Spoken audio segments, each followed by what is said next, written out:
Good morning. I'm Ray Holcomb from Team Just Keep Swimming. My team members are Serena Agrawal, Ashley Gentles, Eva Lynn, myself, and Allie Salter, and we were tasked with creating a special needs flotation device. Liam Smith is a teen from the local Houston area who has ataxia. Ataxia is a form of cerebral palsy, meaning that Liam has low muscle tone and thus does not have much control over his limbs, cannot sit up for long periods of time, cannot stand. He also has scoliosis and a tracheal tube that leads directly to his lungs. Pool time for Liam is very important because it gives his muscles relief from tremors and fatigue. It's also just a lot of fun. Here we have a short video showing you Liam's movements. So they're very spasmodic. He doesn't have a lot of fine control, and thus you can imagine how normal swimming in the pool might be dangerous for him. Existing solutions were inadequate for Liam's needs, either because he outgrew them, such as the toddler animal float. They were no fun, like the pool rocker, which didn't actually submerge his body in the water, or they were unsafe, like the inner tube, which allowed him to slip through the center, the special needs flotation device, which had him sit too low in the water and thus allowed water into his tracheal tube, or his current solution, where his parents physically hold him up in the pool. This especially doesn't work because Liam is growing, and this won't be viable for a long time when Liam's an adult. In order to solve this problem, we were tasked with creating a custom flotation device for Liam Smith that would afford him independence while keeping him safe in the pool. If you recall, at the end of the last oral presentation, we presented you with two designs to explore further: a rigid ring with a life jacket in the middle and a hinged foam inner tube. Due to concerns about cost of the foam and difficulty in shaping the foam, the second idea was abandoned, and we decided to move forward with the rigid ring with life jacket design. So let's take a closer look. There are three components to this design. There is an outer frame that provides the buoyancy and stability for the device, inside of which we have a life jacket, which gives Liam the trunk support he needs to stay upright, as well as the buoyancy to help as well. And underneath the life jacket, there's a saddle for him to sit on, which supports his hips and controls how low he is submerged in the water. In order to solve this problem, we outlined 2 design constraints and 6 design criteria. Our constraints are that the device must be safe. In order to do that, the water level must remain 5 to 10 centimeters away from his tracheal tube at all times, so as to reduce the risk of him getting water in his lungs and asphyxiating. It also must follow all regulations in the Consumer Product Safety Commission. In order to be buoyant, the device must supply 235 newtons of buoyant force and resist tipping in all situations. Our design objectives are outlined as such. The device, most importantly, must be comfortable for periods of time as Liam would normally use. There must be no physical signs of discomfort after 1 hour of use of the device by Liam. The device must also increase his independence, which takes the form of how much support he needs from his parents in order to use the pool. Ideally, he would only need occasional support from one adult, although an adult will be present with him in the pool at all times to ensure his safety. Independence will be determined on a user-defined scale, on which our target value is 3. The device must also be easy to use. This is once again defined on the user-defined scale, with a target value of 3. In order to be easy to use, the caretakers it must be easy enough that the caretakers be willing to help Liam use the device at least once a week. It also must be compatible with the poolside lift that Liam uses to enter the water. Oops, sorry about that. The device also must be durable and withstand 200 uses across 2 years. In order to help with this design objective, we also incorporated some replaceability into parts of the design that we worry would not last for 2 years. It must also be size conscious in that the device must be small enough to fit through Liam's garage door to this place where it will be stored. And it must cost less than $500, which is the value set by Liam's parents as what they would be willing to pay for such a device. So now that we understand our constraints and objectives, let's take a closer look at our design. The outer ring will be made out of PVC and will be taken octagonal shape. It will be 4 feet in diameter, so that way there will be space within the ring for Liam's arms to splash and paddle. Each segment of the octagon will have a 20-inch segment of polyethylene pool noodle. This will provide the buoyancy for the device. In the center, there will be a Type 3 Coast Guard certified life jacket. This will provide Liam the trunk support he needs. And underneath him, we will make a buoyant foam saddle seat for him to sit on. Everything is connected with polypropylene straps that clip to the frame, the life jacket, and the saddle. by way of a carabiner and ring system, which make all the different parts detachable and adjustable.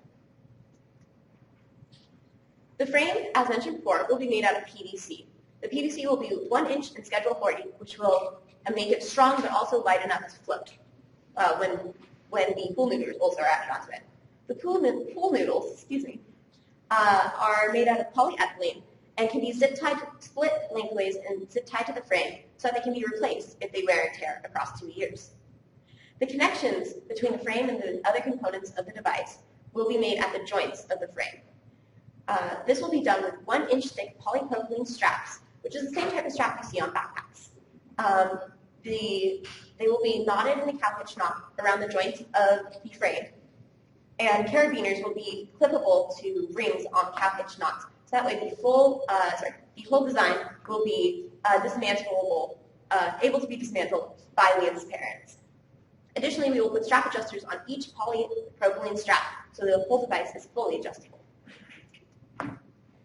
The design we used is a Type 3 Coast Guard certified life jacket. We connected 4 polypropylene straps to the life jacket, 2 on the front and 2 on the back, that connect to 4 points on the frame. This provides Liam the stability he needs to stay upright in the pool. Later prototypes also utilize a type of stitching where we sandwich the nylon of the life jacket between 2 polypropylene straps, thus reducing the amount of strain on the stitches on the nylon. Our saddle is designed to be made from commercially available foam products. We used a pool saddle for our final design, which is it's a large square with holes for your legs. When you sit on it in the pool, it's an easy way to sit upright without having to tread water, as this girl is demonstrating here. We have sewn a polyester spandex cover for the pool saddle, to which we sew the straps that connect to the frame. Our first prototype was a proof of concept prototype. We wanted to ensure that the frame would be buoyant and stable, and that the life jacket would provide enough trunk support for Liam to stay upright. We used an adult-sized life jacket, but did not include any strap adjusters, nor did we glue the frame together in hopes that we could have a frame with replaceable parts. We also used a smaller saddle than our final design. We tested this prototype at the Rice University Recreation Center using Serena Agrawal as our test subject, as she is our group member that is closest in measurements and weight to Liam Smith. We did succeed in proving that our frame was buoyant and stable and was very difficult to tip. We also determined that the life jacket did provide adequate trunk support to stay upright, and that the device still allowed Serena a large freedom of movement of her limbs. However, we did notice that the frame worked under stress, and the life jacket was a little too big and the seat was not very comfortable. So our second prototype focused on fixing these issues. We used an adult small size life jacket. We added strap adjusters to all the polypropylene straps, and we cemented the frame together with PVC cement so it would be able to withstand greater forces. We also used a large saddle in hopes that it would be more comfortable and more supportive. We once again tested this device with Serena Agrawal at the Rice University Recreation Center, after which we took it to Liam's house. We allowed his mom to try it, and she found the device easy to use and safe. It was fully functional. So we allowed Liam to try it. We determined that the device for Liam was easy to use and comfortable enough, and that the frame was sturdy now that it had been cemented together. However, due to his scoliosis, Liam was unable to sit centered on the saddle, which presented a safety concern as he could slip off sideways. Due to this, other testing was terminated for this prototype. Our third prototype focused on guaranteeing the safety of Liam, specifically with regard to his hip support. We also wanted to prove that our pool noodles would be replaceable. We used a higher fidelity life jacket and modified the saddle to include side buckles around his hips in hopes that it would hold him in place and then prevent him from slipping sideways. We modified our sewing technique so our stitches would be stronger, and we split our pool noodles lengthwise and zip tied them onto the frame to test whether or not they would be replaceable by the family. Once again, we tested this at Liam's home. We determined that the device was still compatible with his poolside lips and easy to use, and that the pool noodles were fully replaceable. However, the saddle was still inadequate in its hip support for Liam, and once again, safety was a concern. Now we will demo our device for you. Ali Salter will be demonstrating the part of Liam Smith. First, she is loaded into the life jacket.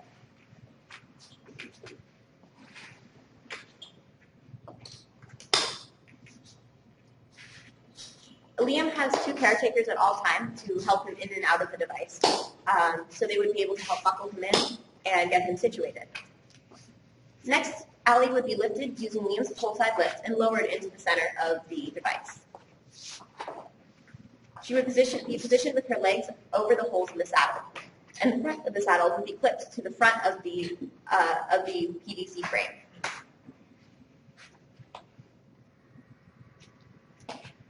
During this process, if Liam's caretakers noticed that any straps were too long or too short, they could use the strap adjusters on the polypropylene straps to make any adjustments necessary. Next, the 4 straps on the life jacket are clipped to rings on the frame.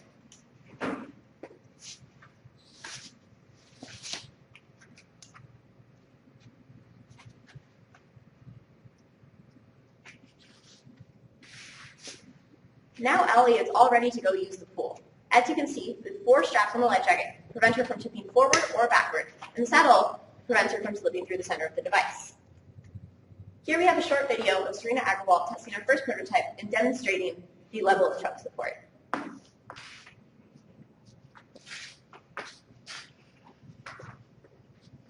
Thanks, guys. Here's a summary of our progress towards our design criteria. We have successfully met our requirements for buoyancy, durability, size, and cost. However, there was a safety concern, and thus the safety and independence criteria were not met, and we were unable to complete the user-defined scales for comfort or ease of use. Successes and limitations of our current prototype. We were successful in creating a durable and buoyant frame that would withstand 200 uses across 2 years. The entire device is also easy to use and adjustable and allows freedom of movement. It was also fully functional with our preliminary test subjects of Serena Agrawal and Liam's mother. However, the current design does not provide adequate hip support, and the life jacket is still a little too big on Liam. This presents safety concerns that we will continue to address. Future work will focus on brainstorming modifications for our device to ensure Liam's safety and improve his hip support. We hope to create a medium fidelity prototype of our modifications by the end of the semester and create documentation of our work on this project to facilitate future work by the seed interns during the summer. In summary, we produced 3 functional prototypes, and future work will focus on increasing hip and trunk support of our device.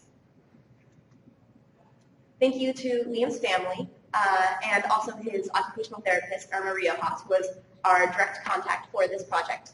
Thank you to Dr. Satterback and Dr. Weddergreen for mentoring us through the class, and also to Dr. Loyo for being our faculty mentor. And to Lauren Wood and Nicole Mose for being our TAs and helping us with the nitty-gritty details of the project. And finally, a big thank you to the ODEC staff for keeping this place running and making this whole project possible. Thank you very much.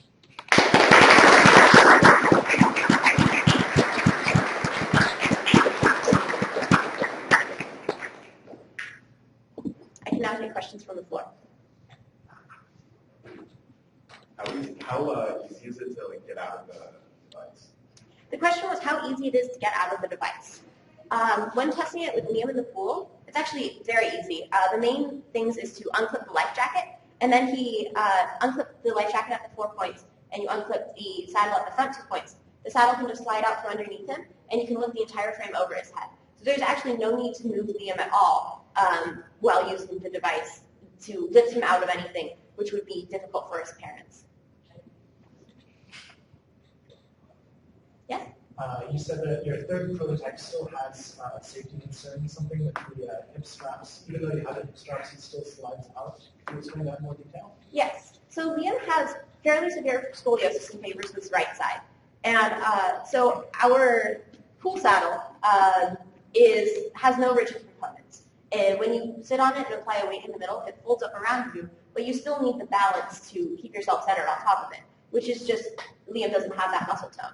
So when he's sitting on it, he will favor his right side and slip a little bit off, and then because the saddle is buoyant, it will just compound the problem until you can't be certain that he'll be able to sit on it on his own. Yes? Can you walk us through the notifications that your team thinks should be implemented after a delivery? Yes. So we're looking at a redesigned saddle and also a redesigned inner portion of the device. There were concerns with the life jacket riding up and also being too big. So we were looking at creating a sort of mock inner tube that would be a little more rigid, that would hug around his torso and keep his body upright. Then we were thinking about attaching the saddle to this inner ring rather than to the outer ring, and kind of modeling it after a baby jumper seat. So there would be less ways for Liam to slide out of it, and it would just hold him in place very securely. Okay, thank you.